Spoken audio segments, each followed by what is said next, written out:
filed by Councillor Arthur Johnson against Magistrate Ben Bago of the Moravia City Court. McDonald's is a special proceeding which seeks to compel a judicial officer to do his work as provided by Chapter 16, Section 16.21 of the Civil Procedure Law of Liberia. As a result of Councillor Johnson's application, the assigned judge at Criminal Court B approves the ex officios bond and they were subsequently released following the High Court's intervention. Prior to Judge Kennedy Peabody's action, the petitioner's lawyer, Councillor Arthur Johnson, accused Magistrate Bago of violating the client's constitutional rights when he refused to approve their bond and later transferred the matter to Criminal Court A.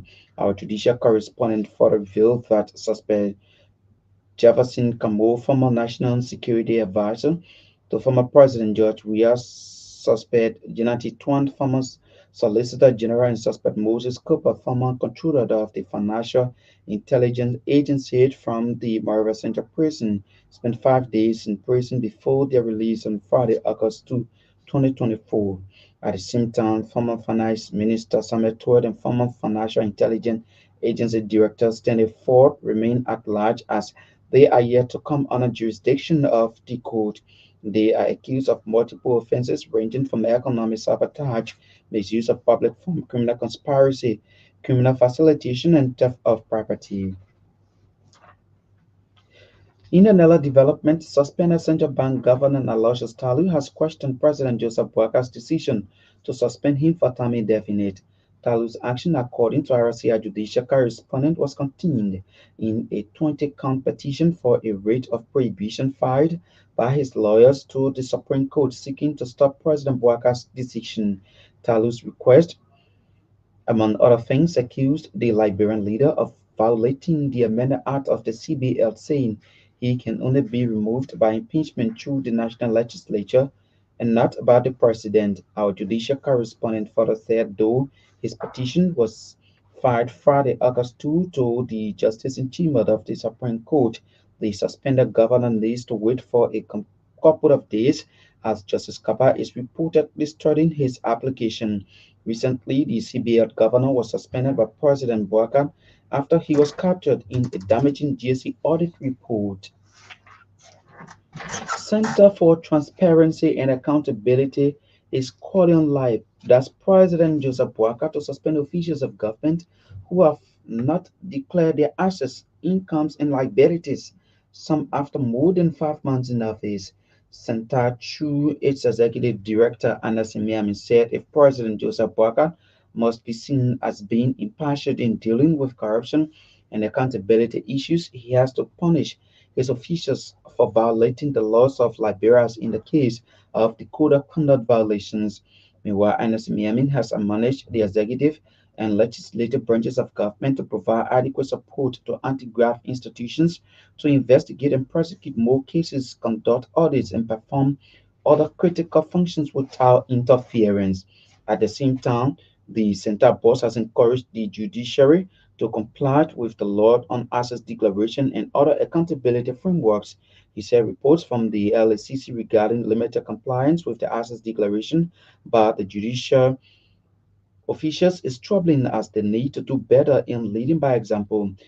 The center boss used the medium by urging former President Weah to encourage his supporters and those indicted to present themselves before the law to exonerate themselves if they are confident of not being indicted. At the same time, Yamin has called on the public to continue demanding accountability from government, especially concerted, impartial, and sustained efforts to address the culture of impunity for corruption and other offenses in the country.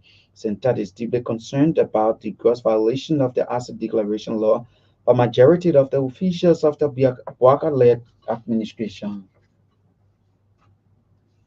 In a related development, Centara Executive Director Anas Miami has described as disappointing, especially for a president and government that is going after former officials for corruption and defrauding of the state. Meanwhile, Centara has welcomed efforts by the Liberian government towards encouraging that's ensuring accountability and transparency, especially in government.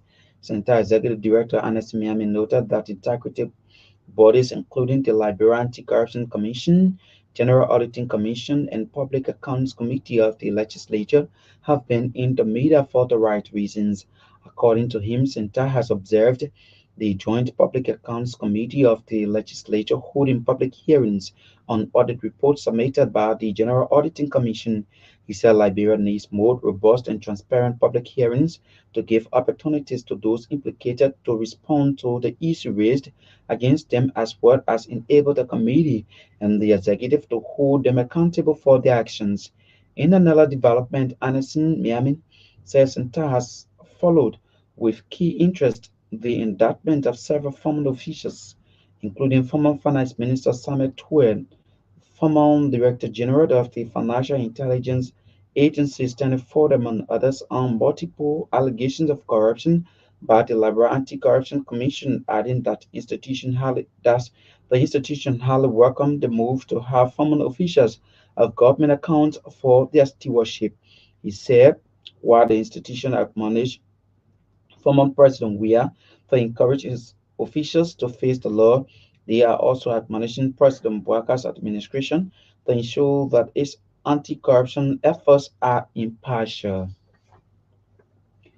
Security Expert Agency of Liberia (SIGA) has described effective security system as pivotal to protecting life and property. SIGA Chief Security Manager Dave Freeman, speaking Thursday in Buchanan Grand Bassa County, said their institution goal is to take Liberia to a greater level in the area of security. Freeman stated that as part of their efforts to enhance security and protection for its clients, SIGA has procured equipment worth over $500,000 for its officers. The SIGA security manager presenting some of the equipment to officers at the Accident Detail called on the officers to use the uniforms and other equipment wisely.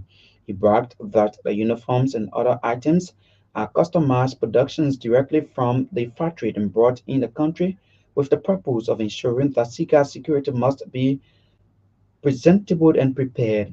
For part, Doan Dagbert, administrator of the security department of Accidental Liberia, appreciated SIGAD for equipping its security. And Dagbert said uniformity is a high level of security system with the use of the necessary items intended to provide adequate security for the benefit of clients. The Ministry of Internal Affairs has underscored capacity building as crucial for local leaders in Liberia. The ministry said the achievement of the rescue mission's agenda will be determined by the effective functions of the local leaders in Liberia. Speaking Friday at a news conference in Monrovia, Internal Affairs Minister Francis Umali said the symposium is aimed at empowering members of the local government structure with the requisite knowledge in delivering on their respective duties and functions. According to him, the orientation symposium will increase the understanding of the structures and contents of the Local Government Act of 2018 and other decentralization reforms, including the revenue sharing law.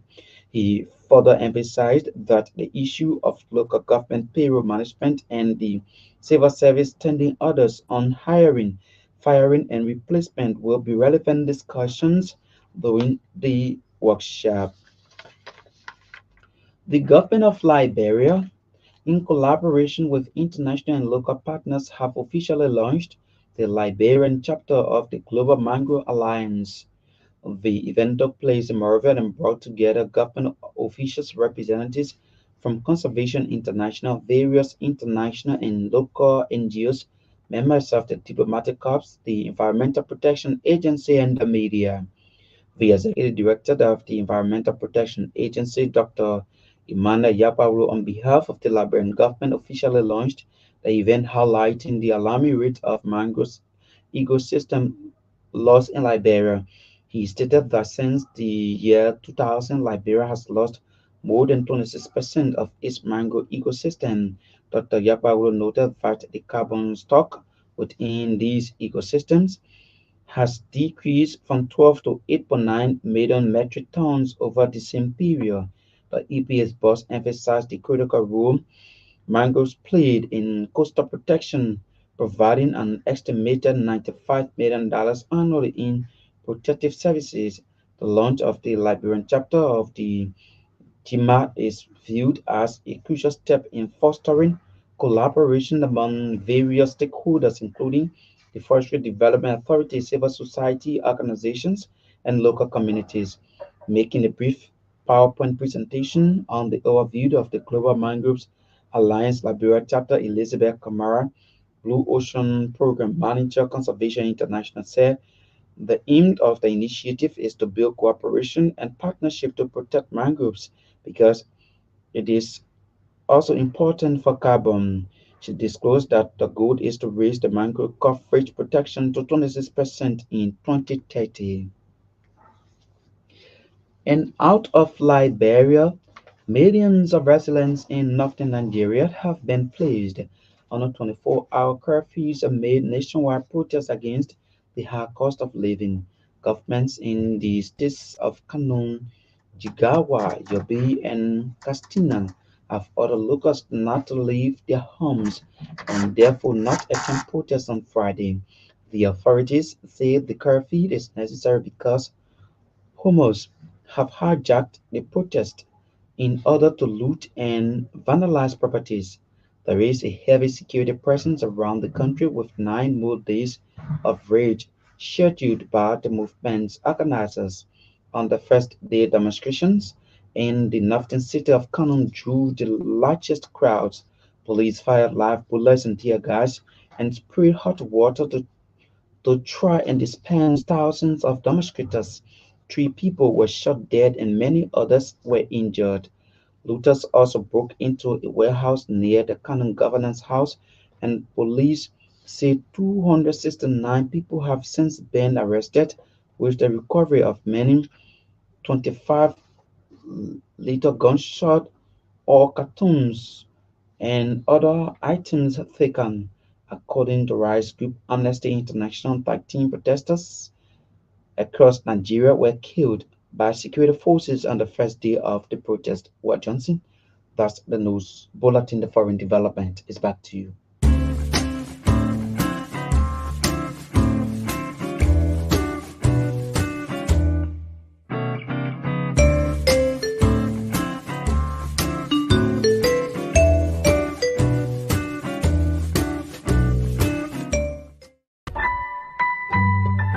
Orange.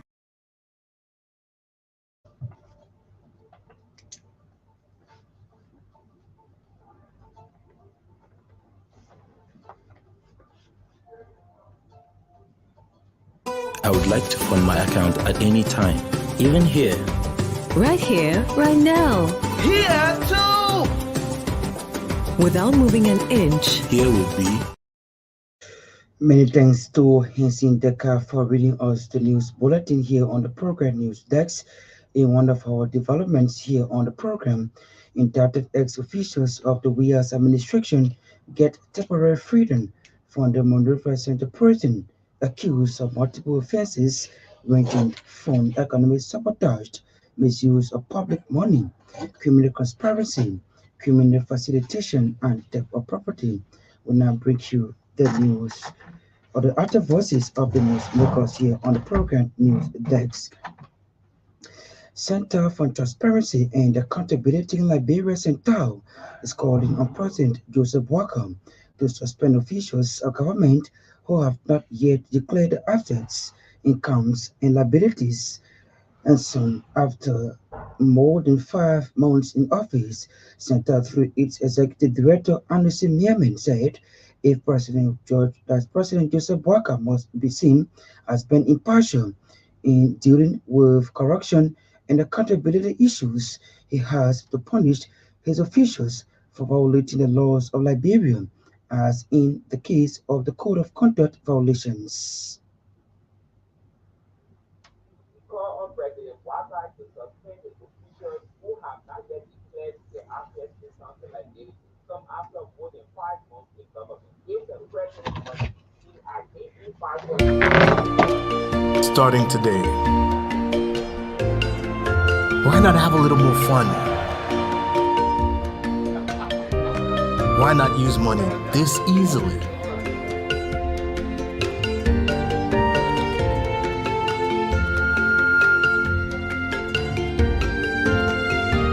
Why not get even closer to family?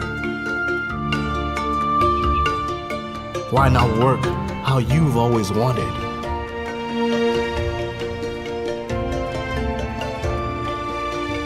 Fun, money, family, work. No network keeps you connected to it all, quite like Orange. It's all about what matters to you. Orange.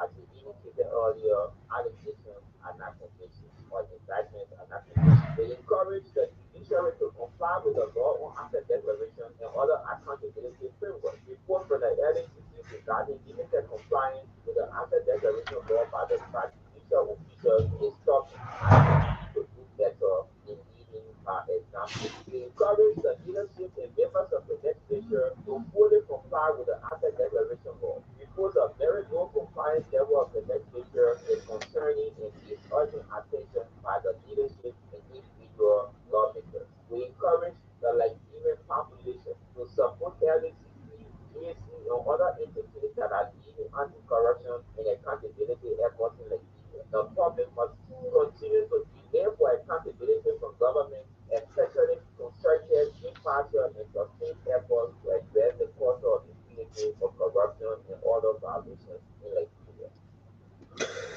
Anasi Myanmar is the executive director of Center for Transparency and Accountability in Liberia. At the same time, Center Board has encouraged the judiciary to comply with the law on asset declaration and other accountability frameworks. He said reports from the LACC regarding limited compliance with the asset declaration law by the judiciary officials is troubling as they need to do better in leading by example. The center board used the median by urging former President George Weah to encourage his supporters and those indicted to present themselves before the law to exonerate themselves if they are confident of not being indicted. In August 1, 2024, the LACC, through its executive chairperson, Councillor Alexandra Kieso, reported a low level of compliance by officials of the Kwakale administration with the law on declaration of assets, income, and liabilities before taking office. LACC report says that only 322 of a possible 1,281 public officials have declared their assets, incomes, and liabilities. We applaud the officials of government that are in compliance. However, we are concerned about the gross violation of the asset declaration law by majority officials of the Kwakale administration. This is disappointing, especially for a president and government that is going after former officials for corruption and defrauding of the state. More so, the president's lack of action against his officials on this matter raises questions in terms of his willpower to deal with his own officials. The process leading to holding for accountable should be holistic and impartial. Anasi Myanmar, they are speaking in a related development. Anasi Myanmar says Central has followed with key interest the indictment of several former officials, including former Finance Minister Samuel D. Twelve Jr., former Director General of the Financial Intelligence Agency, Stanley Ford, among others, on multiple allegations of corruption by the Liberia Anti-Corruption Commission, adding that the institution highly welcomed the move to have former officials of the government accountable or accounted for their stewardship. Over the last few weeks, Central has followed laudable efforts by Liberian government towards ensuring accountability and transparency, especially in government. For example, in targeting bodies such as the Liberia Anti-Corruption Commission, General Auditing Commission, CAC, and Public Accounts Committee of the Legislature have been in the media for the right reasons. We have seen the Public Accounts Committee of the Legislature holding public hearings on audit reports submitted by the General Auditing Commission. We need more robust and transparent public hearings to give opportunities to those implicated to respond to the issues raised against them, as well as enable the committee and the executive to hold them accountable for their actions. Also, many audit reports of the GAC have been subject of discussions on traditional and social media in terms of disclosure.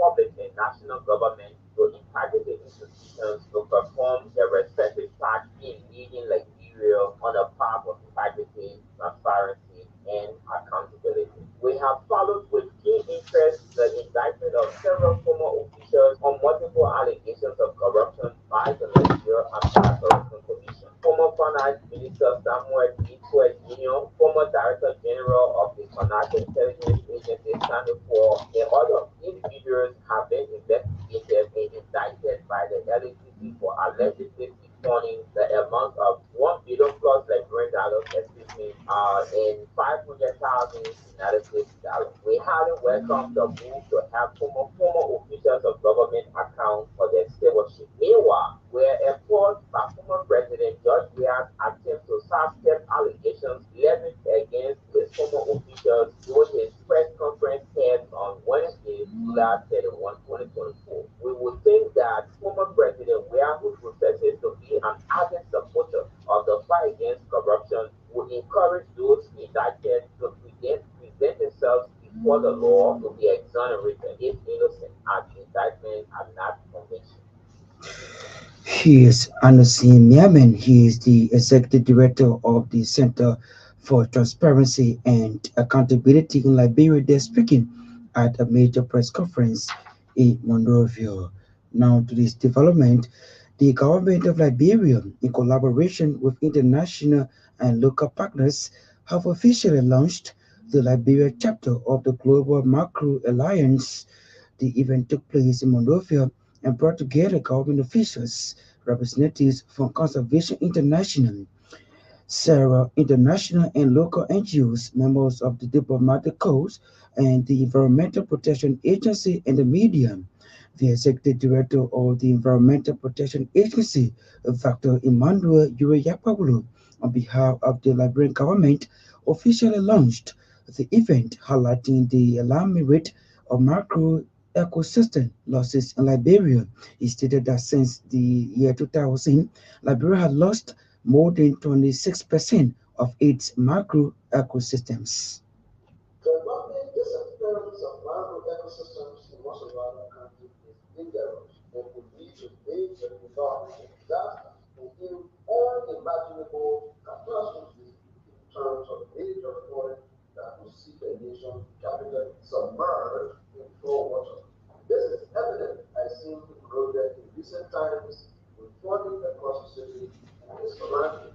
We should not underestimate the role that mangrove play as natural infrastructure in preventing sea levels. The rise in sea levels is evident along our 9 coastal counties. This is why the launch of the Global Mangrove Alliance should serve as a platform for the involvement of almost 60 actors in the management of mangrove ecosystem. Let me use this opportunity to stress the importance of the Canadian mangrove industry and I know of Nigeria to this FDA and other institutions in collaboration with our partners, Conservation International. Data that will be generated for this larger exercise will enable the government to make informed decisions on the issues of the country carbon sink and building the framework in managing these precious resources. Let me also remind us that the launch of this all-important platform is an effort to investigate the current state and the Convention for Wetlands of International Reporting, known as the Ramsar Convention.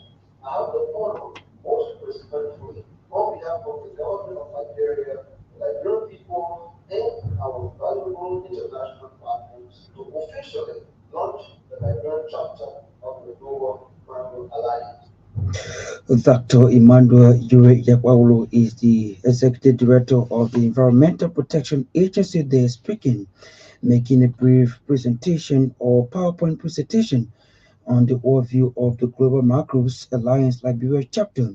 Elizabeth Kamara, Blue Ocean Program Manager, Conservation International, said the aim of the initiative is to build cooperation and partnership to protect mangroves because it's also important for carbon. We've seen that many countries have actually been working across the world to conserve So this is efforts from 20,000 language experts, and we've been able to implement about 10 additional programs. So which cut across the Americas, Africa, as well as Oceania areas. Basically, we see this map that depicts GMA chapters that have been existing. So we see here that there's no line for Liberia, and we want to adjust that. However, I would like you to pay attention to the amount of loss that we've been able to see, and also how much the PCI is currently trying to focus this for to protect.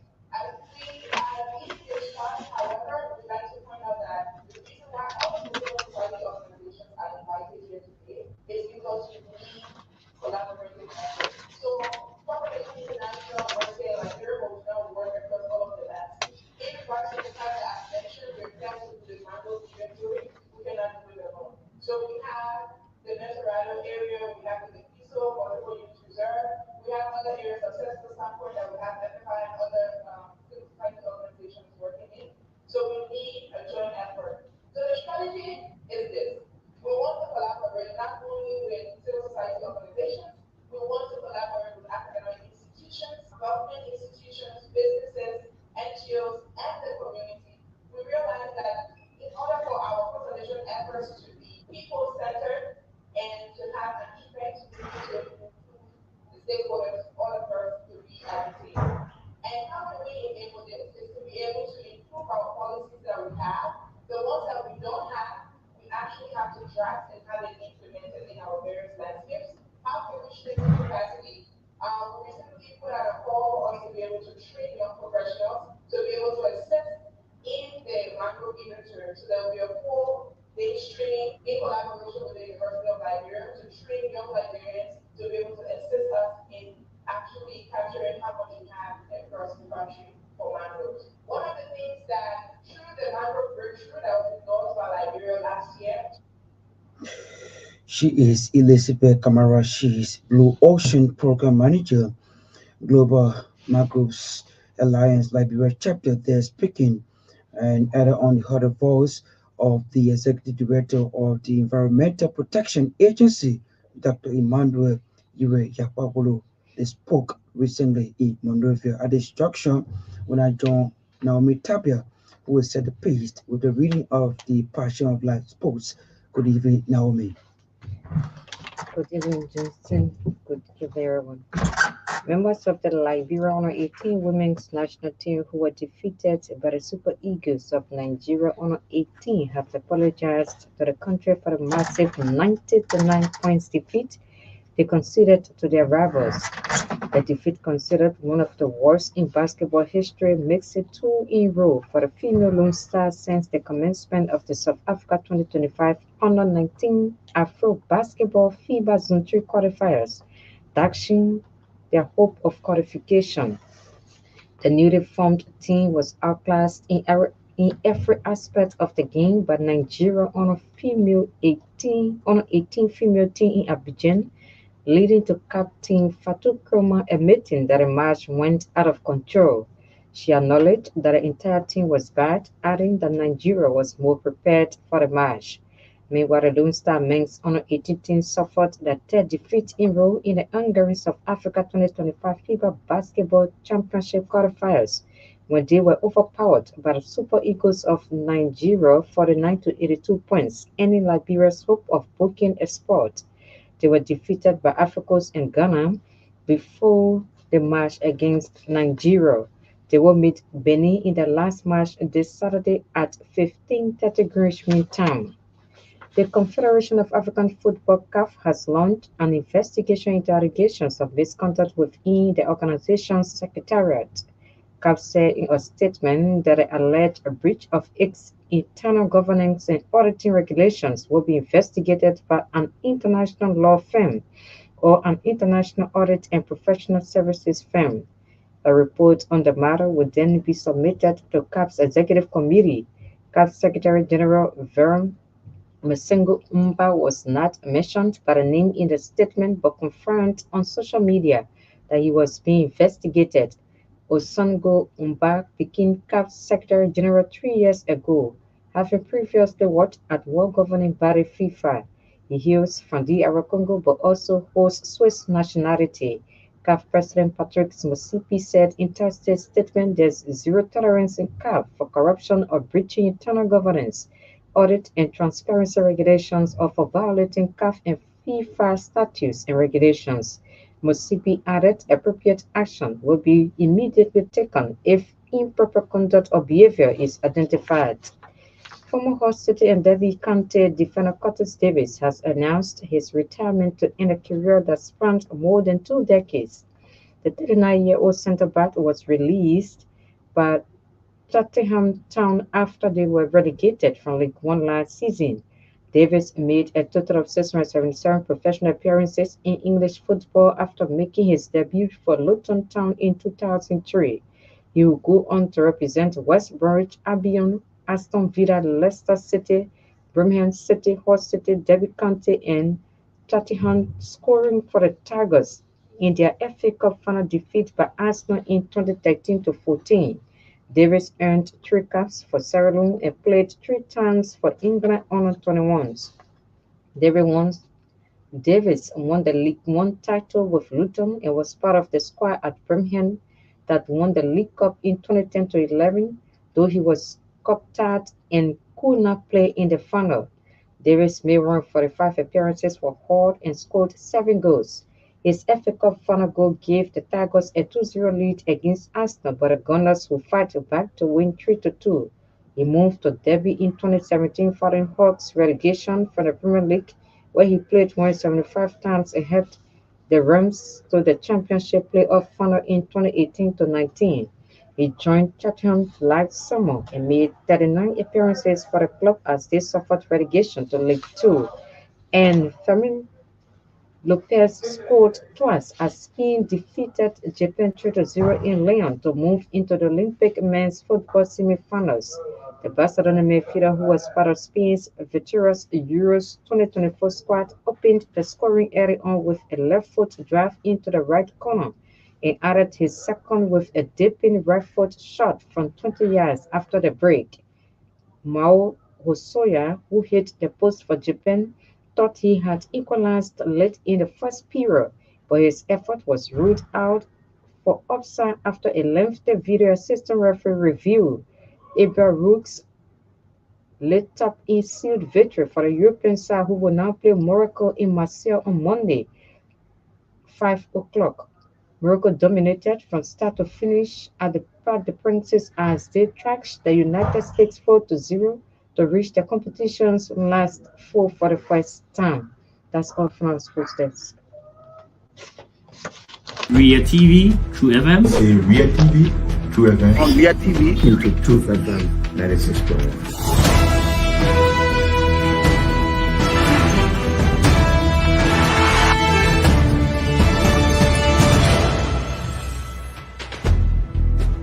What's the meaning of the black barrier? The black barrier is to tell Joseph Boakale, if you don't organize yourself in your grateful manner, we'll take your better.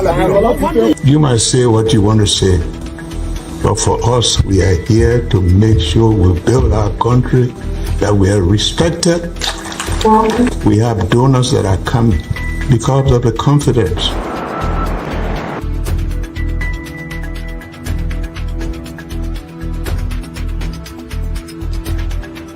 News Summary at 12. My name is Hansen Der Capucin. Welcome to News and Analysis, 30 minutes of news presentation about Liberia.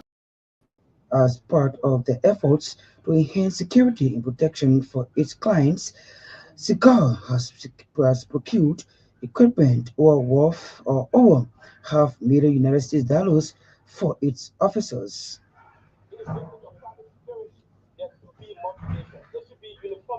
How it comes about the owner, the management team, with specific reference to Honorable Momo T. Saros, who is the owner of this noble institution, having the innovation of reinvesting what they have received from his clients with specific reference to Aston Villa. If what you receive from the client is reinvested into the business, obviously this will lead from the ground to the top. And on this note, it is very cardinal to ensure that our guys are basically seen by the public by giving them the needed outfits as it relates to uniform and accessories.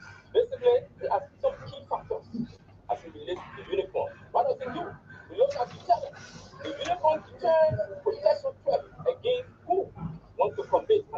act. We look at discipline and create a sense of respect among the guys. Proper morale. We look at professionalism. The guys remain disciplined. They look professional. They exhibit boldness in the eyes of the public. We look at unity. The guys are united under one umbrella because they are unified with one uniformity. We look at compliance. SIGA as a private security institution falls under the Ministry of Justice, with specific departments called the Department of Public Affairs as regulation dictates. We are to be in a prescribed terrain to protection threats.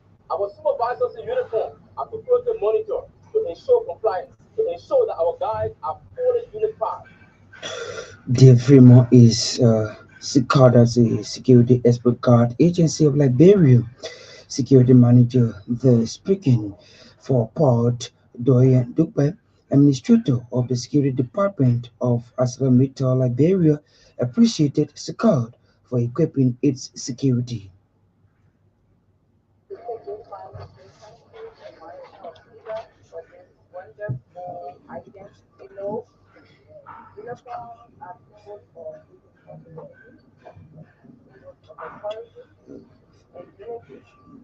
So, the management and all leadership for you, we urge you to use them wisely.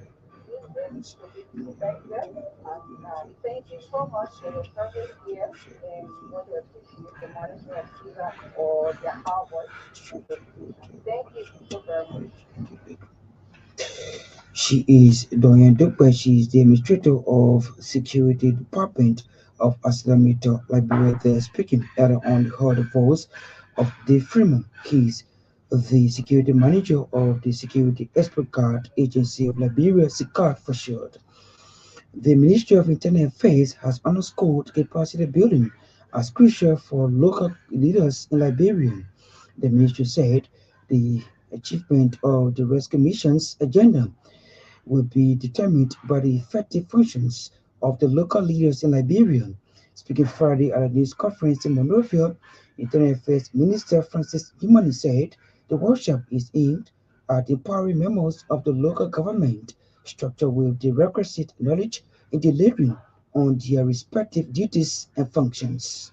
We are invited you here to inform the public partners through the various media that the Ministry of Internal Affairs will be holding a week-long orientation and capacity building workshop for recently appointed local government officials and personnel of other structures of the local government of Nigeria. This orientation has been set to take place in Gombe City, Niba County from next Monday, August 5 to Friday, August 9, 2024. The hour of all participants will be in the afternoon hours of Sunday, August 4. We are pleased to announce that the Honorable Vice President of the Republic of Liberia, Dr. Jeremiah Barkoon, will address the opening session and formally declare the orientation open. Over 250 participants are expected to be in attendance, representing all 15 countries as follows. There will be 15 country superintendents, 15 country administrative officers, 15 country development officers, 15 country finance officers, 15 mayors of the 15 country headquarters that are referred to as cities, 15 chairpersons of the country councils, 15 country service center coordinators, 15 country personnel analysts, call them human resource personnel, 15 chairpersons of the country council of chiefs, 35 chairpersons of the council of chiefs, 2 from each country. Additionally, the minister, deputy and assistant ministers of the Ministry of Internal Affairs, National Peace Ambassador, Liberia Peace Building Office, National Concessions Conflict Resolution Office, directors and other key heads of sections within the ministry form part of the orientation. The purpose of the orientation and capacity building workshop is to empower members of the local government structures with the requisite knowledge for them to deliver on their respective duties and functions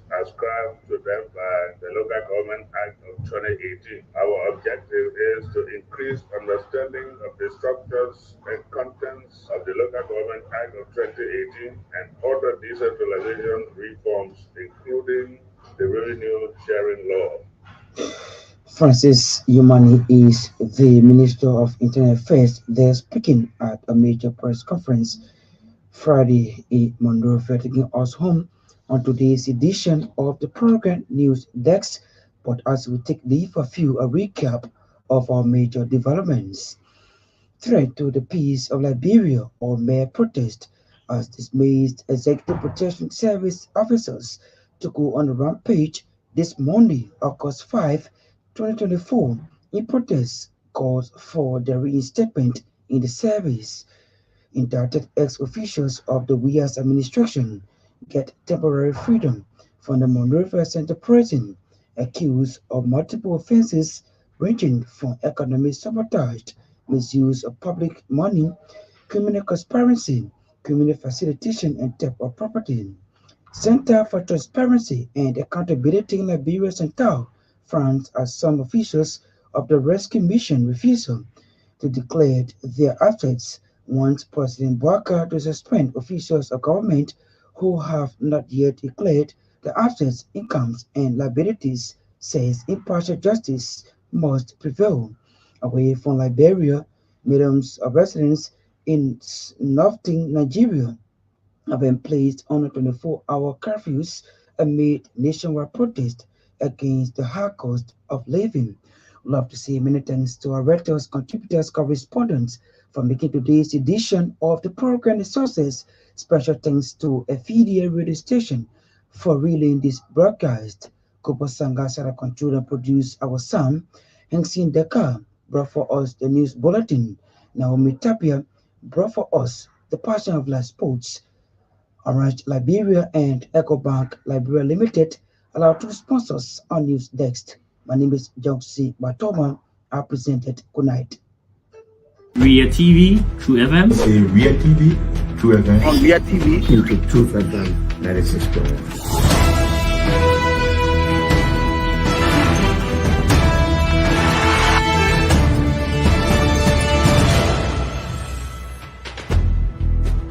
What's the meaning of the black barrel? The black barrel is to tell Joseph Bouaka if you don't organize yourself in your grateful manner, we'll keep your later Liberia. You might say what you want to say, but for us, we are here to make sure we build our country, that we are respected.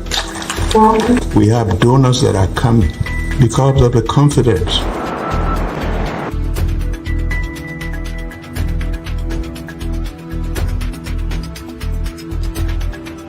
News summary at 12. My name is Hansen Der Capuchin. Welcome to News and Analysis 30 minutes of news presentation about Liberia, Africa, and our one world. Presenting this newscast is proudly sponsored by Orange Liberia and EcoBank Liberia Limited.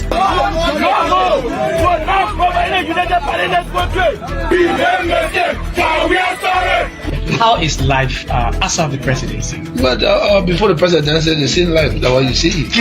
I live a different life. You know, when I was not president, this life, that's what I live, you know, with my family and I have a lot of interest in the health sector, the educational sector, and the agriculture sector. Roads, connecting roads in this country. We are calling international community to come to intervene for us because, like I just stated previously, we don't know who to trust.